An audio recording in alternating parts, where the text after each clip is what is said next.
a lot of shit comes up that people would want to vote on, like the bailouts, the war, all things of this nature. There's a lot of things that people would like that's going to affect us. We would like to vote on this, but you don't get to vote on it. You get to vote on a representative.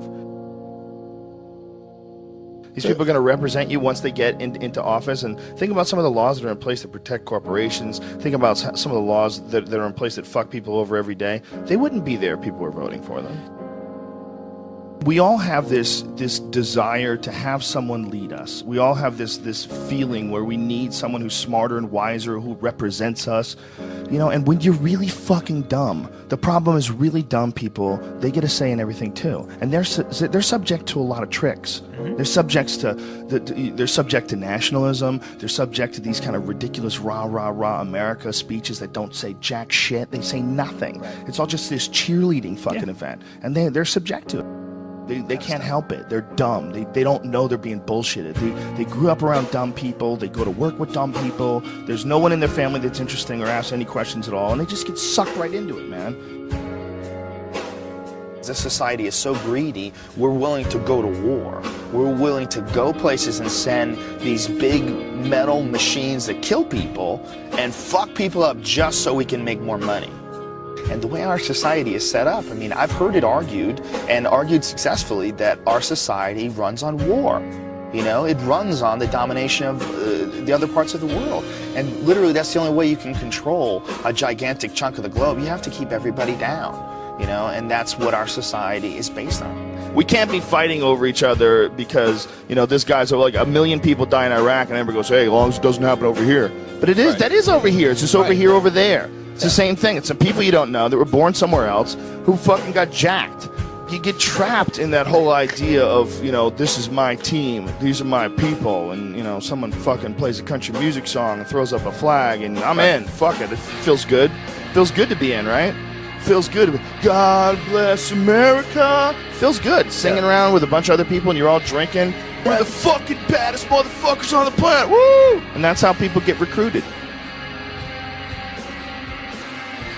It's a clusterfuck, man. These poor fucking kids, man. Could you imagine being 18, 19, being talked into doing this shit for a bunch of bloodthirsty motherfuckers who just are trying to get whatever they're trying to get over there, whatever the fuck it is, whether it's lithium, you know, minerals in the mountains that they use to make cell phones, whether it's 90% plus of the world's opium supply, 90% That is a multi-billion-dollar business. And if you think these fucking industrialist cocksuckers that are running the world are going to leave that money behind, you're fucking crazy. Dude, they've got United States Army troops guarding Poppy Field. There's fucking so much heroin there. I mean, it's incredible. The fucking brother of the president of Afghanistan, his brother was selling heroin and getting paid by the CIA. I mean, god damn it. Heroin is absolutely addictive, okay? People who try heroin get hooked. Heroin is everywhere, okay? So you need to sell it. Someone's selling it. Who's selling it? I don't know, but 90% of it comes from this one place where we have to be to save our freedom. You can't criticize it, because if you criticize it, you're a shithead. You don't appreciate the troops and what they're doing for you, and that's not the case at all. I just don't like the idea of these fucking people leading us in any direction where you need to sacrifice your life. Well, I don't believe it. I don't believe them. When there's been so many fucking lies. I mean, the more you look it up, the more, I mean, go into any of the stories on the weapons of mass destruction before we invaded and compare them to what we actually know that they really knew when they said that. It's like they did it on purpose. They wanted to get in there for whatever fucking reason. And if it's some crazy, the world is going to end if we don't stop this, but we can't tell you shit, like, I would love to believe you. I would love to believe that the reason why you're not telling us exactly what the fuck is going on is because you're really protecting us from some insanely evil thing that if we knew about it, society would collapse. But our strong, brave, powerful leaders are going to guide us without our knowledge. I would love to believe you. If you weren't all full of shit. We're going to have to step back and look at it all in a different way. And I don't think you're going to get that from just voting for president and dealing with all this nonsense that we have right now with the two-party system. We're spinning our wheels. We're not getting any traction. This is all nonsense. It's the same nonsense with Obama that we dealt with Bush. Special interest groups controlling what people say and do and what direction the country goes in and save us from the bad guys. Just shut the fuck up, man. It's the same nonsense. Operation Northwoods was something that was plotted out during the 1960s, signed by the Joint Chiefs of Staff, where they were going to fake terrorist attacks on American civilians and blame it on the Cubans so we could go to war with Cuba. It involved a bunch of shit, like blowing up a jetliner. They were going to have a drone jetliner and blow it up and say that people died on it, and this was going to get everybody fired up about going to war with Cuba. They were even going to attack Guantanamo Bay. They were going to arm Cuban friendlies to attack Guantanamo Bay so that we would have to go to war with Cuba. This is like our own government. They plotted this out. This is like real shit. I remember when I saw JFK, the Oliver Stone movie, and that was like part of the premise that JFK, that Oliver Stone was pushing in this film, is that they killed JFK because they wanted to stay in Vietnam because they were making a lot of money in Vietnam. And I remember at the time seeing that movie going, that is absolutely ridiculous. Who the fuck believes that? Are they going to start wars and keep wars going just so that they can make money, even though it's not a real war, it's not a just war? Nobody wants to go to war. That's stupid hippie bullshit.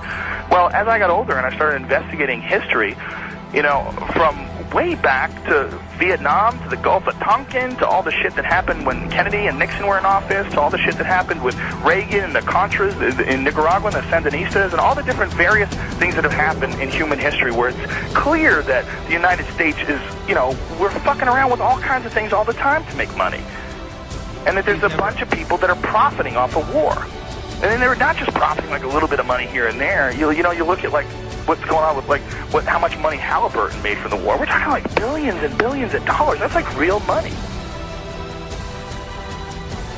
This Eisenhower leaving office, and he's giving a speech warning the American people about the power of the military-industrial complex. You know, when you watch that, you're like, whoa, here is a sitting president who's leaving office, but the most important thing that he wants to tell people is that you have to be careful because there's a machine here that wants to go to war. There's a business behind going to other countries and fucking people up and taking their shit. And they come up with reasons to do this. And they sacrifice American lives to do this. And they do it for profit. And it sounds absolutely ridiculous. It sounds absolutely outrageous that the greatest country on earth could be involved in something like that from the get-go. But yet, that's what history says. That's how it points. It points in that direction. It points in that direction that it's going in. In the councils of government, we must guard against the acquisition of unwarranted influence, whether sought or unsought, by the military-industrial complex. The potential for the disastrous rise of misplaced power exists and will persist. We must never let the weight of this combination endanger our liberties or democratic processes.